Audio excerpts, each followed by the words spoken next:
everyone. Welcome to Global Government News. Today is Monday, February 28th, 2011, and I'm Darko. Welcome everyone to this news bulletin. This is part 2. It took me a couple hours there just to get all the news compiled in order to complete this second part. Just a little update. I think I've been under the radar or under attack or whatever you want to call it by intelligence agencies or whatever. I normally get odd people walking around my house. I've had people photographing me while I was pulling my car out of the driveway, and all sorts of odd characters because I keep my eyes open. I'm not a sheep. I do watch my surroundings and try to see what's going on. I try to stay try not to be paranoid, but this is the reality we're living in. This is a police state, and there is a lot of surveillance going on. And I've heard about people like Henning Kemmer who talk about chemtrails, and he's basically in fear of his life right now. And I don't know if he's making any more videos, but he doesn't plan to because of his basically for the safety of his family. Another person had his garage firebombed. I think it was the Space International individual. So a lot of stuff going on. Just today, for the second time, getting ready to go on and just about to go on after preparing for about 2 hours, about to go online and record these videos. Oh, my computer crashes. Ooh, because it happened last time too, conveniently, right before I was about to go online, my computer crashes. So I am under attack. I've been under attack before. I've gone through 4 hard drives that are being remotely sabotaged. I don't really talk about this stuff because I don't want to sound paranoid, but this is the reality that we're living in, like I said. So I'm calling on all of you out there. If you haven't made any videos yet, start, please, because there's not enough. Honestly, there's a lot of people out there making videos, but I just don't think that there's enough covering the news and covering it the way I'm doing it. I don't talk about Jews. I don't talk about the Federal Reserve. I don't talk about 9/11, right? Issues that are real, but I just don't talk about them because I don't want to divide people up, and I just want to talk about the truth. And also, I don't want to be targeted because I know I'm going to be targeted anyways. But I'm going to keep doing what I'm doing and just covering the news, reading the headlines. And if you don't see me anymore for longer than a month, then most likely I was taken down. So I'm going to move on here because I have a lot of news. Like I said, it's been backed up. I've only been able to make a couple days worth of videos in the past almost 2 weeks now because of this. So they are messing with my internet and crashing my computer. All right, public sector workers could see their gold-plated pensions halved. We covered that in the first part. Christie plan forcing workers to pay fair share is an example for governors. And he's asking them to pay 30%. It says 58% favor government shutdown until spending cuts are agreed upon. I have a poll on my website, and right now it's tied at almost, 29% each. Either very likely or will never happen as far as the government being shut down. Government shutdown, unlikely, but budget battle remains. And I don't think the government will be shut down because there's just so much tyranny and stealing and killing to be done for the powers that be. Toyota recalls 2.2 million. Oh yeah, and you can't do it in a stateless society. You can't do that in a free society, guys. And I get all these people that say, oh, we can't have a stateless society. Look at Somalia. They look at one particular place and they just roll out all of the possibilities of a stateless society. But hey, you want to live under a government, you want to be treated like a piece of shit, then you go right ahead. You pay your taxes, and you go out there and protest and get hit over the head with a baton or zapped or tased or whatever and thrown in, hogtied and treated like a piece of dirt, then go right ahead. You support the state. And then when you get another one, you're going to get the same thing. So Toyota recalls 2.2 million vehicles over Accelerator pedal. Why is this important? Because this is a corporatist economy. And I was just talking about this with my buddy yesterday. And my little theory is that kind of like the Taco Bell recently thing with their beef, I believe that is to increase sales for McDonald's. I think it is all just one big corporation, like the movie The Network, right? Everything's a business. There are no governments, just corporations. And so when companies like McDonald's may be taking a hit, like in China, well, you just you tell Taco Bell, hey, you're going to take a hit, guys. Don't worry, we'll pick you up in next year. But you're going to take a little hit in sales. We're going to bring up McDonald's, And so this is how it happens. You got this. We're going to say Toyota recalls 2.2 million vehicles. So it's all about demonizing Toyota. And then, oh, look at this. GM shows first annual profit since 2004. So a lot of people now are buying American cars. So that's how it works. It has nothing to do with free market at all. Just like the Rahm Emanuel and the Chicago politics. It's all rigged. It's a rigged game. So, global economy 23 facts which prove that globalism is pushing the standard of living out of the middle class and down to the third world levels. And you can check out all these. I just have so much news to cover. You're going to have to check this out. The links will be posted. Shoplifting threatens U.S. retailers and says America's troubled economy has been blamed for the country's high rate of property crimes. Then we have this, child abuse financial crisis linked. And then we have top 12 countries most likely to go belly up.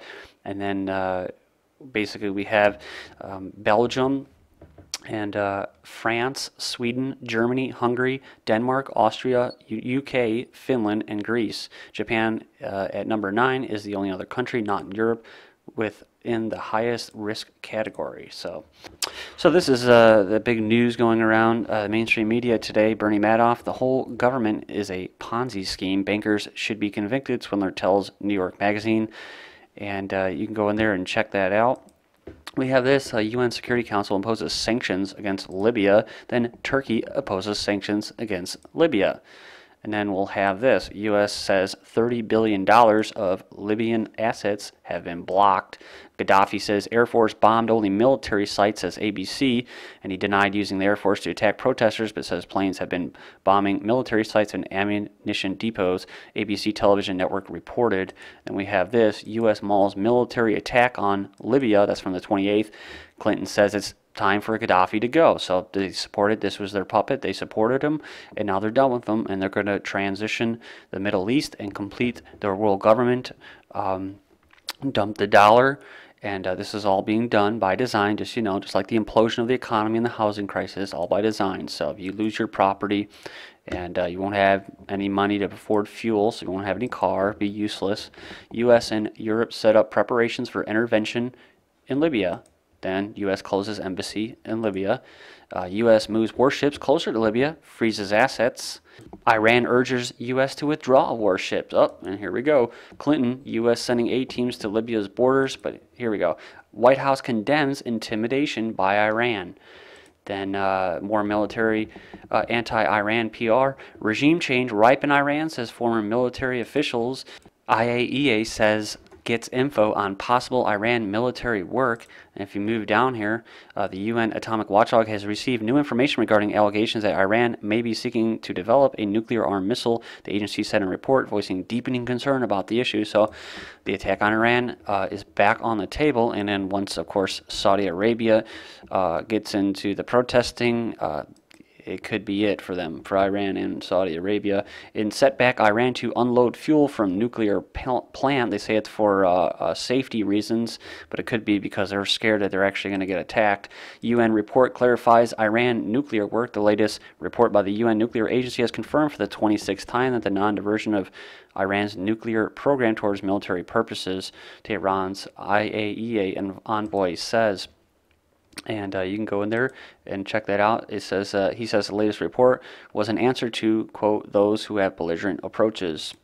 And moving on here, Libyan rebels win backing of U.S. EU, as Gaddafi says, my people love me. The U.S. and European nationals solidified their support for Libya's opposition, promising humanitarian aid and planning for a no-fly zone. So we're going to move on here. U.S. intervention aims to control Libya.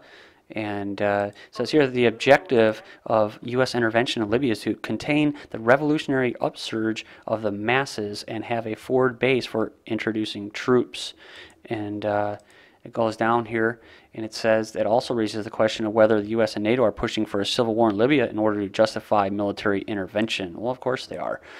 It says here the dogs of war fighting for Gaddafi, Kenyan mercenaries, are among foreign soldiers helping the besieged Libyan leader Muammar Gaddafi fight off an uprising. Then we have thousands of foreigners struggle to leave Libya as unrest triggers exodus.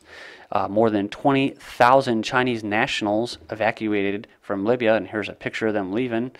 And India brings back 528 nationals from Libya. Turkey mounts biggest evacuation in its history to rescue 5,000 from Libya. Italian nationals evacuated from Libya. More Russians are evacuated as well. UK, Germany fly secret missions into Libya. Libyan protesters control western cities, and they're closing in on Tripoli. Libya ex-minister announces transitional government. And then we have exile, an option for Gaddafi. White House says, well, that's kind of one of their man, right? He'll probably get his money too, and you know, for doing a good job. Going into exile would be one option for the Libyan leader. In a meeting, international demands that he leave power, White House spokesman said. And I think I was listening to a Alan Watt radio show, and it was about a week ago, and he was talking about how these leaders end up going to Montreal for some reason, and they go kind of stay there for a while, and then they have you know, kind of live simply, I guess you can call it that, and then they get their millions or billions, and then they move out of Montreal and head to some other country like Ireland. So we'll see what happens, right, with Mubarak and Gaddafi. Al-Qaeda backs Libyan protesters and condemns Gaddafi. Well, that makes sense because it's a CIA operation, right? Intelligence. U.S. government, Libya says, will treat unauthorized reporters as Al-Qaeda. So the Libyan government has told U.S. officials it will treat reporters who aren't authorized to be in the country as Al-Qaeda collaborators, the U.S. State Department said in a statement on Thursday. And it says here, Al-Qaeda sets up Islamic Emirate. So Al-Qaeda has set up an Islamic Emirate in Derna, and it's headed by former U.S. prisoners at Guantanamo Bay. However, residents in the city have told reporters there is no substance to these rumors, which they claim the Libyan government is sowing to scare Europe. So, quote, Al-Qaeda has established an emirate in Derna led by al-Assadi, a former Guantanamo detainee, Khaled Qaim said. And moving on here, Libya 2,000 reported killed, in Benghazi 1,000 in Tripoli.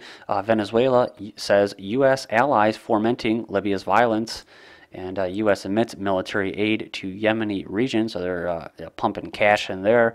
They've been doing that for the past year or two. Tunisians want Prime Minister Ghanouchi gone. And then we have this, protests turn violent, and Tunisia's interim prime minister resigns to quell protests. And we have our next story here. Pro-democracy rallies continue in Yemen. Yemeni police open fire on protesters. Bahrain royal family orders army to turn on its people. Bahraini troops raid protesters' camps, and Bahraini protesters move to the parliament building. And then we'll move on. Bahrainis wanted elected government. Bahraini sacks ministers and amid protest. Egyptian military stalling transition. Egypt protesters call for civilian rule. This is GGN, and I'm Darko. Thank you.